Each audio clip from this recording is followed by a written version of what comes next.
Assalamualaikum warahmatullahi wabarakatuh. Salam sehat semuanya. Kembali lagi bersama saya di mata kuliah Praktik Grafika Komputer.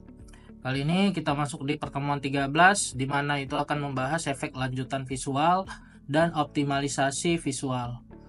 Oke, adapun yang pembelajaran yang akan kita bahas adalah menggunakan efek visual seperti fog, lighting, dan skybox untuk memperkaya tampilan grafis. Kemudian kita akan mengoptimalkan penggunaan lighting untuk memberikan efek pencahayaan yang realistis. Kemudian kita akan menganalisis performa grafis menggunakan profiler ketika kita membuat efek visual lanjutan. Oke, efek visual lanjutan memperkaya pengalaman pengguna dan meningkatkan estetika di dalam game ataupun aplikasi yang kita buat di Unity.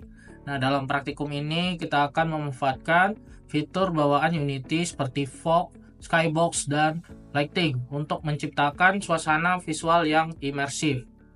Oke, silakan dibuka projectnya masing-masing. Kali ini saya akan membuka project yang sebelumnya. Kita akan menggunakan skybox untuk meningkatkan latar belakang visual atau background. Oke, yang pertama lakukan buka projectnya ya. Projectnya seperti ini tampilannya. Kemudian kita buka menu window. Kemudian kita pilih rendering. Kemudian pilih yang lighting. Nah, di sini kan kita mau mengatur dari skybox ya.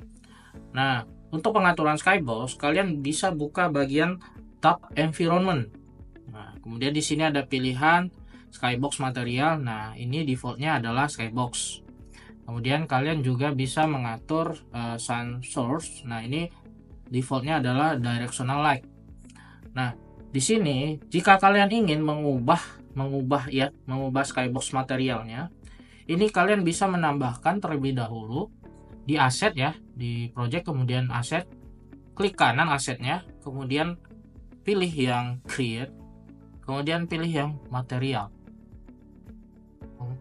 Oke, selanjutnya nanti di inspektor pilih ya, untuk shadernya itu kita cari yang skybox procedural. Nah, ini cari yang skybox procedural.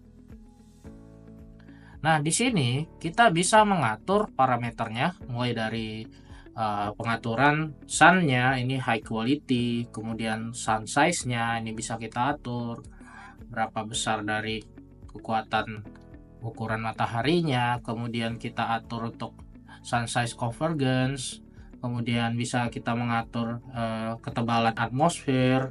Nah, ini bisa diatur. Nah, oke. Nah, skybox ini digunakan untuk memberikan latar belakang visual berupa langit, bintang, ataupun lingkungan lain yang memperindah tampilan game.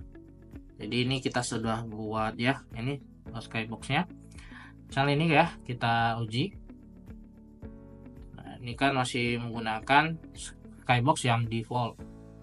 Nah, ini bisa kita rubah dengan kembali ke window, kemudian rendering, dan pilih lighting, dan pilih bagian environment, dan pilih bagian skybox material.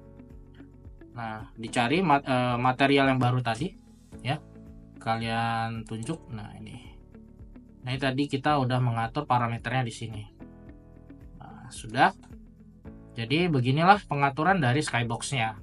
Oke, selanjutnya kita akan mengatur efek fog. Nah, untuk kedalaman visual, fog atau kabut ya. Nah, kita bisa mengaktifkan fog terlebih dahulu di lighting setting ya.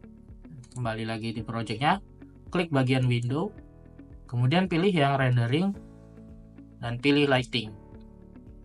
Nah, di environment kita lihat di sini ada order setting. Nah, di sini ada pilihan fog ya. Ini bisa di checklist. Nah, maka akan memunculkan efek kabut ya. Nah, ini bisa diatur warnanya, warna kabutnya bisa diatur. Nah, kemudian ini mana dia tadi? Kita bisa mengatur intensitas dari kabutnya. Nah, ini bisa kita buat nilainya 0,5. Jadi ketebalannya bisa kita atur di sini ya. Ini bisa lebih tebal. Nah, di sini kita bisa menggunakan density 0,1 aja biar tidak terlalu tebal. untuk efek kabut yang lebih halus. Kemudian sesuaikan mode fognya.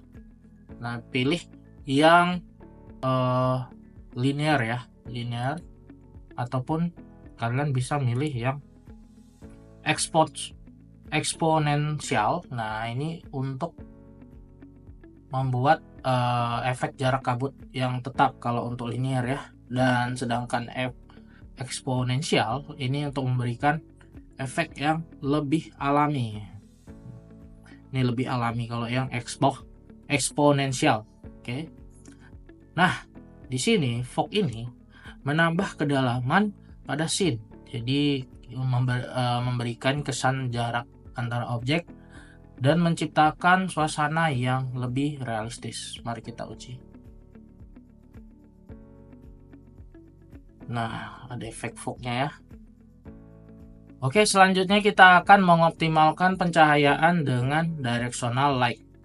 Nah, untuk menambahkan directional light, otomatis ya, kalau misalnya default dari 3D template, nah itu kita sudah mendapatkan directional light. Nah, untuk directional light ini kita bisa mengaturnya di bagian inspektor. Nah, ini bisa kita atur pewarnaannya menjadi, ini mungkin kuning lembut ya, mungkin bisa kita buat lebih kuning lagi.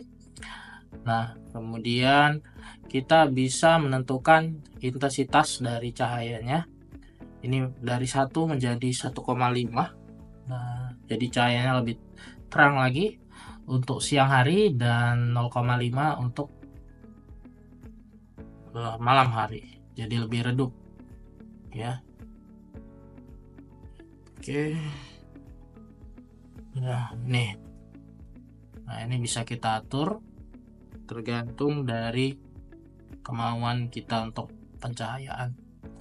Oke, selanjutnya kita akan menambahkan shadow atau bayangan untuk realisme ya.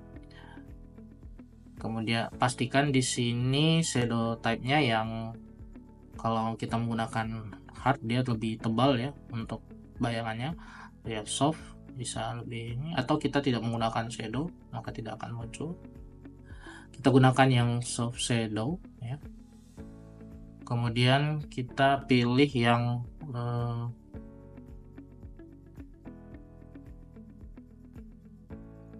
pengaturan dari angle shadownya ini bisa diatur. Nah ini bisa lebih, dan kekuatan dari shadownya bisa kita atur di sini juga. Nah, jadi lebih jelas ya. Nah, sini untuk pengaturan shadownya. Nah, directional light ini memberikan pencahayaan global seperti matahari. Bayangan yang dihasilkan menambah dimensi visual pada objek. Oke, di sini paham ya untuk penggunaan directional light. Selanjutnya kita akan menambahkan efek point light untuk objek khusus. Nah, ini kita bisa buat dulu di hierarchy efek light ya. Light ini kita ambil yang point light. Kemudian kita atur di inspektor ya untuk range-nya. Nah, ini kita bisa atur untuk range-nya berapa yang mau kita gunakan untuk point light. Nah, semakin besar maka cahaya yang dia hasilkan lebih besar, lebih luas ya. Nah, untuk intensitasnya bisa kita atur jadi mungkin lebih terang. Nah ini jadi dia, kalau point light ini kan dia mengarah ke satu objek ataupun ke titik tertentu. Nah, inilah fungsi point light. Nah, kemudian kita bisa ubah warna dari point light-nya. Misal kita gunakan warna biru atau merah untuk pencahayaan yang lebih artistik. Misalnya kita buat. Nah, point light ini memberikan pencahayaan lokal yang menyerupai lampu bohlam ya. Cocok untuk menyoroti objek tertentu. Oke, tadi kan kita sudah melakukan beberapa ataupun penerapan efek visual lanjutan. Nah, kita kali ini terakhir akan menganalisis performa visual dengan menggunakan profiler. Nah, sebelum kita jalankan profiler, kita jalankan terlebih dahulu scene yang mau kita analisis performanya. Nah, ini scene yang kita gunakan, kita jalankan terlebih dahulu. Nah, ini sudah berjalan ya untuk game scene-nya ya, yang kita gunakan scene-nya untuk dianalisis performanya. Kemudian kita klik bagian window, kemudian pilih yang analisis dan pilih yang profiler. Oke.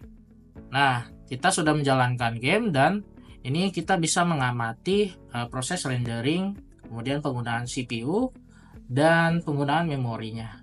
Dan kita bisa melihat FPS yang dihasilkan dari project ini ataupun scene ini. Nah, jika dia mengalami FPS down, nah ini bisa kita optimalkan penggunaannya di sisi visual ya. Mungkin kita bisa kurangin.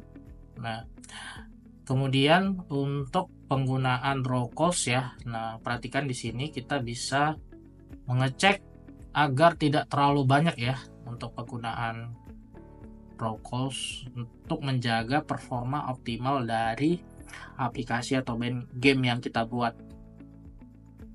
Nah, pastikan ini tidak melebihi yang kita harapkan ya, karena kita nanti akan membuild aplikasi ini ataupun game ini ke smartphone yang dimana mungkin smartphone-nya ini dengan spesifikasi yang tidak terlalu tinggi. Jadi kita harus mengoptimalkannya di bagian profiler ini untuk mengeceknya. Oke, profiler ini membantu kita untuk menganalisis performa grafis secara real time, memastikan bahwa efek visual yang sudah kita terapkan tadi tidak membebani kinerja dari aplikasi atau game. Nah, jadi di praktikum ini kita sudah mempelajari bagaimana memanfaatkan efek visual lanjutan seperti skybox, fog, kemudian berbagai jenis lighting yang sudah kita terapkan untuk menciptakan efek visual lanjutan. Jadi dalam praktikum ini kita sudah menekankan pentingnya optimalisasi grafis untuk memastikan performa gamenya tetap stabil. Oke, pertemuan 13 ini saya tutup. Wassalamualaikum warahmatullahi wabarakatuh. Salam sehat semuanya.